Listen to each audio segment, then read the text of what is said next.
Bem-vindo ao canal Criando Raízes.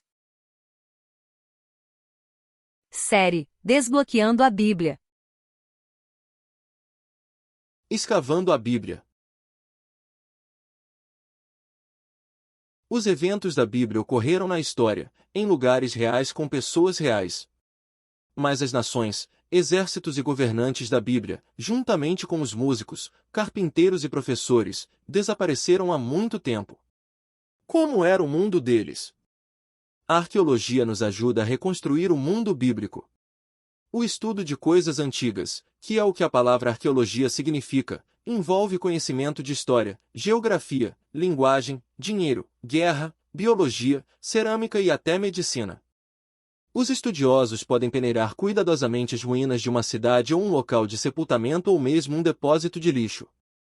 Eles usam métodos altamente sofisticados de escavação, análise de solo, datação por carbono e fotografia. É um trabalho muito detalhado e difícil. Mas de vez em quando, os escavadores e descobridores se deparam com um objeto ou construção ou pedaço de escrita tão surpreendente, tão incrível que faz todo o trabalho árduo parecer nada. Nesse estudo, vamos olhar para algumas das descobertas mais incríveis sobre a Bíblia já feitas, e veremos como essas descobertas desbloqueiam a palavra de Deus. É uma jornada que você não vai esquecer. O lugar com vista para o mar da Galileia onde Jesus proferiu o Sermão da Montanha, Mateus 5:7. Busto de Augusto César, governante do Império Romano quando Jesus nasceu. Taça dourada da cidade cananeia de Ugarite. Um retrato em pedra do rei persa, Xerxes, o marido real de Ester. Xerxes governou um vasto império que se estendia da Índia à Etiópia. Um pergaminho dos Salmos encontrado entre os manuscritos do Mar Morto. Essas descobertas provam que a Bíblia é verdadeira? Inscrições em antigas pedras memoriais e moedas há muito esquecidas nunca provarão ou desaprovarão a Bíblia.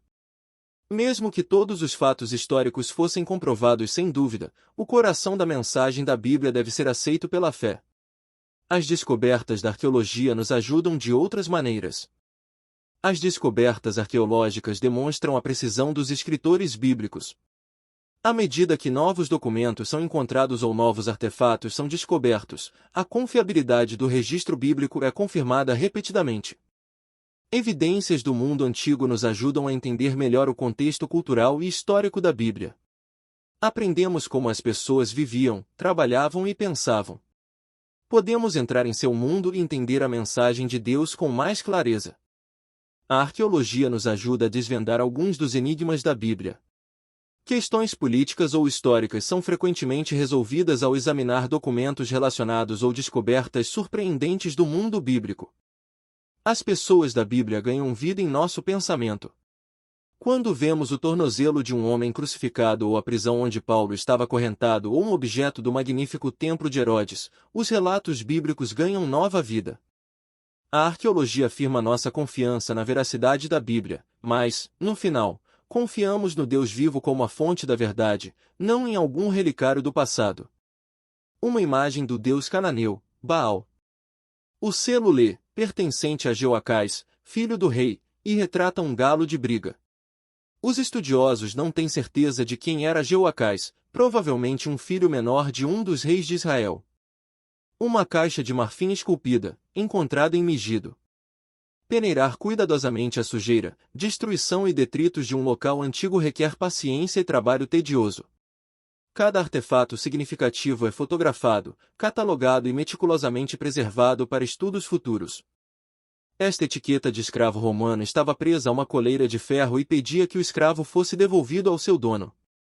Escravos fugitivos, como Onésimo na carta de Paulo a Filemon, eram rotineiramente coleirados para evitar novas tentativas de fuga.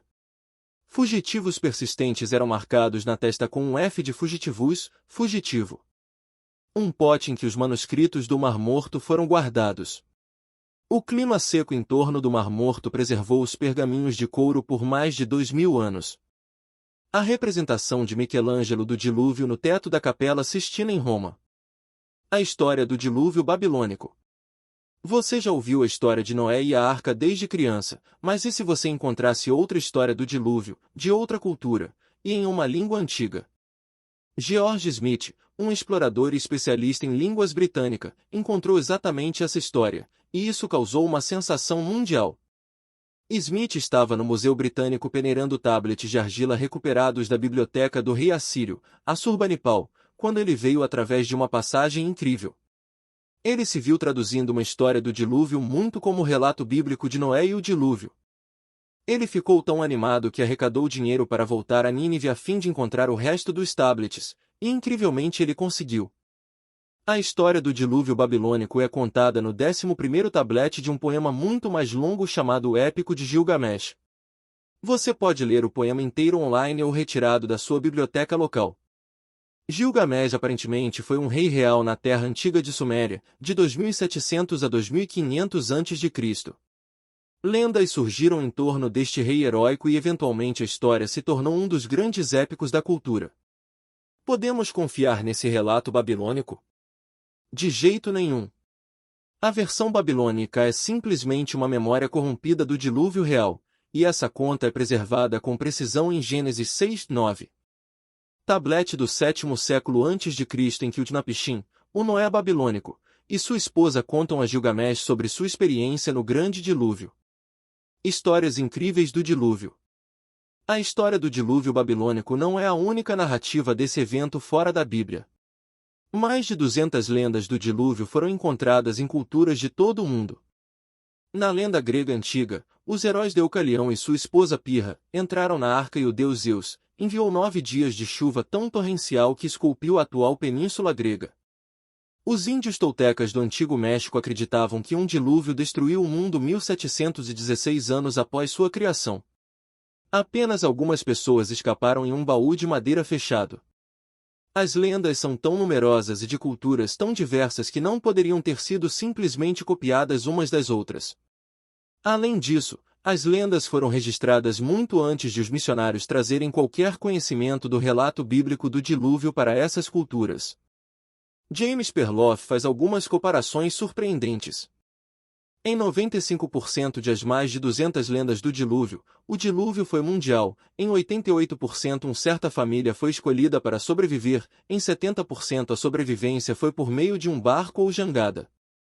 Em 67% os animais também foram salvos, em 66% o dilúvio foi devido ao pecado humano e maldade, e em 57% o barco parou em uma montanha. Deucalião e Pirra são avisados por Zeus para escapar do dilúvio que se aproxima. Uma representação em pedra de Gilgamesh, o rei heróico de Uruk na terra dos Sumérios. Gilgamesh aprendeu a história do dilúvio enquanto viajava pelo submundo e conversava com os sobreviventes daquela catástrofe de muito tempo atrás. As montanhas de Ararat, onde a Bíblia diz que a Arca de Noé finalmente repousou, e onde os exploradores procuraram desde então por restos de uma arca de madeira. Adorno de Poabi. Em uma câmara funerária em Ur, o esqueleto de uma mulher foi encontrado com este elaborado adorno em volta de seu crânio.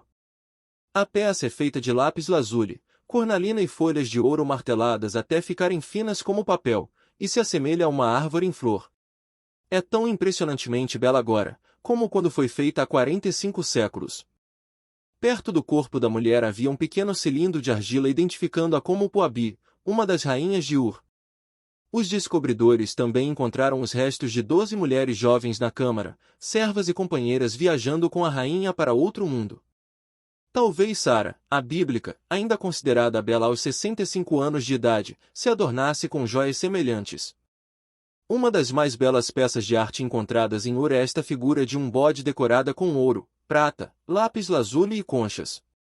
Este carneiro preso em um espinheiro é um lembrete da provisão de Deus de um carneiro que Abraão ofereceu no lugar de seu filho, Isaque, Gênesis 22:13. Continua no próximo vídeo. Se você gostou, curta, comente, compartilhe e se inscreva no canal. Obrigado, e até o próximo vídeo.